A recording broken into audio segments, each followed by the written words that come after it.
Yeah, social capital is a really big deal. And what's also interesting is that I don't think in my youth I spent a lot of time, or I didn't spend enough time developing that social capital. Yeah. And I think, partly between my business school experience and my doctoral experience, I realized how powerful networks were.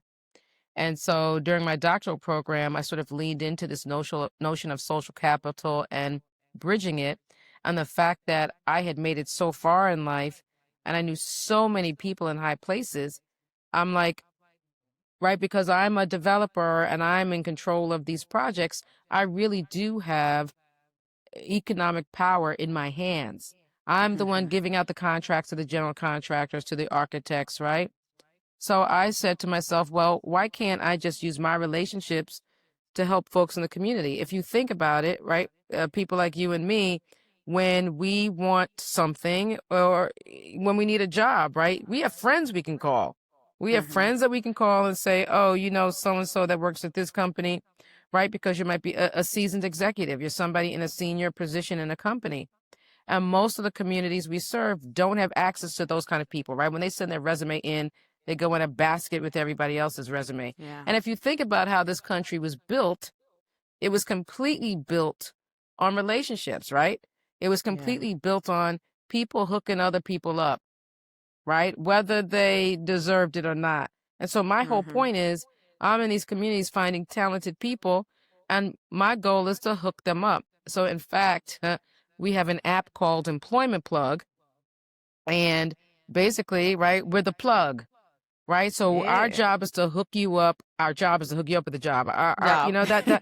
That's really what we do. So we use these relationships and we bring them to the community in order to help build trust. Now we have people in communities where we've placed them into employment that can also be our bridge to social capital, right? They can speak to the work that PCC does and WFL Collective does. And when people, real life people on the ground in these communities, speak about what our work, again, that is also social capital, right? And it also Absolutely. supports building trust. Now, when you talk about funding, that's an interesting narrative. And I spend a lot of time leveraging my social capital to get funding for my projects, right?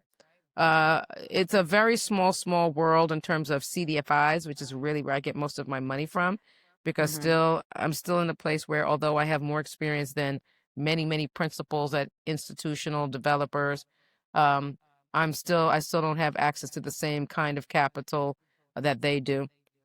Um, but I basically, work my own network when I'm trying to find funding. And I would say for developers who are interested in doing work in these communities and are looking for funding, that they should really start with CDFIs. Like CDFIs, right? Community Development Financial Institutions, they really are the truth, right? Hmm. What they're looking for is obviously, like any other financial institution, they're looking for a good investment.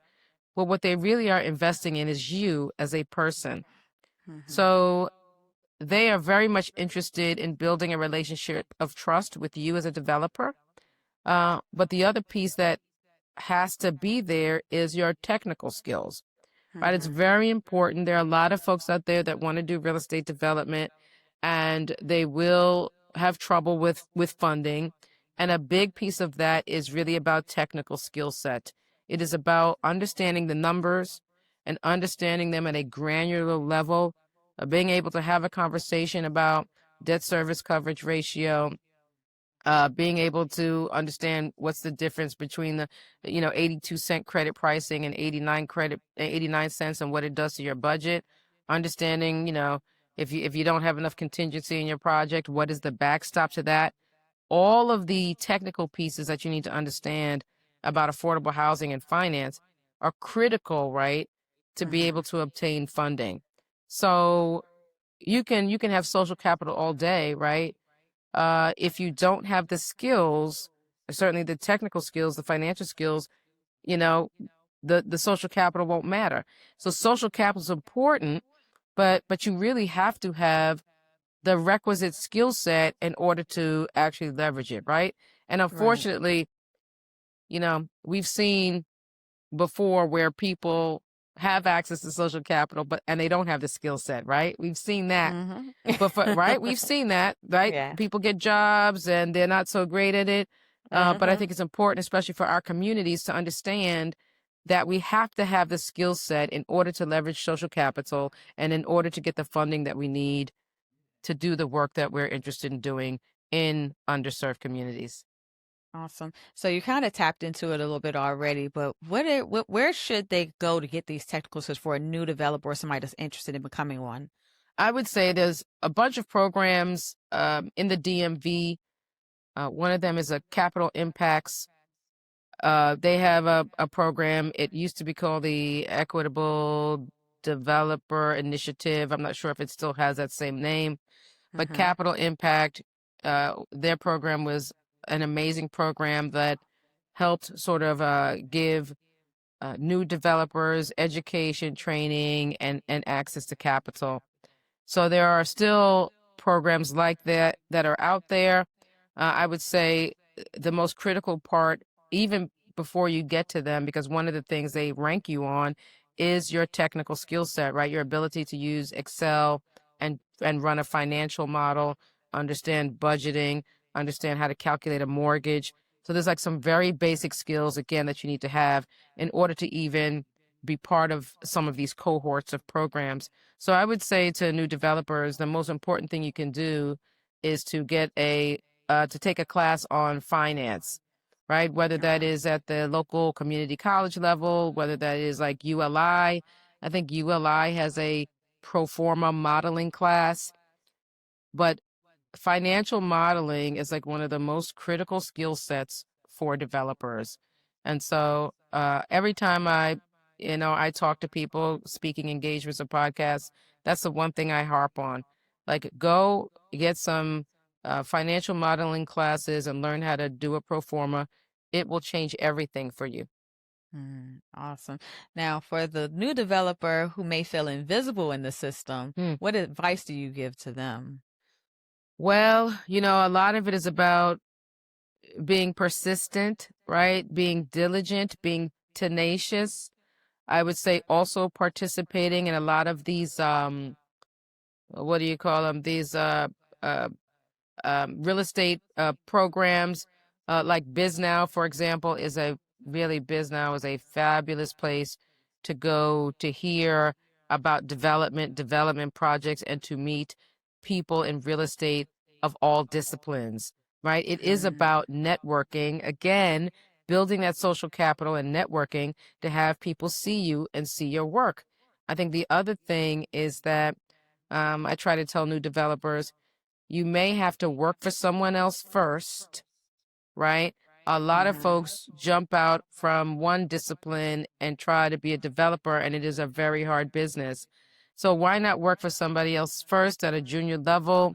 You're not going to make as much money, but you're going to get a crazy amount of skills. And then you have access to that company's network, right? Then you can sort of make a little bit of a name for yourself before you jump out. I mean, when I went out on my own, I was able to leverage, honestly, I was able to leverage the company that I worked for when I was moving forward, trying to do my own work. The fact that I could say I worked for Clark, it was called Clark Realty Capital. It's called CRC Partners or something like that now.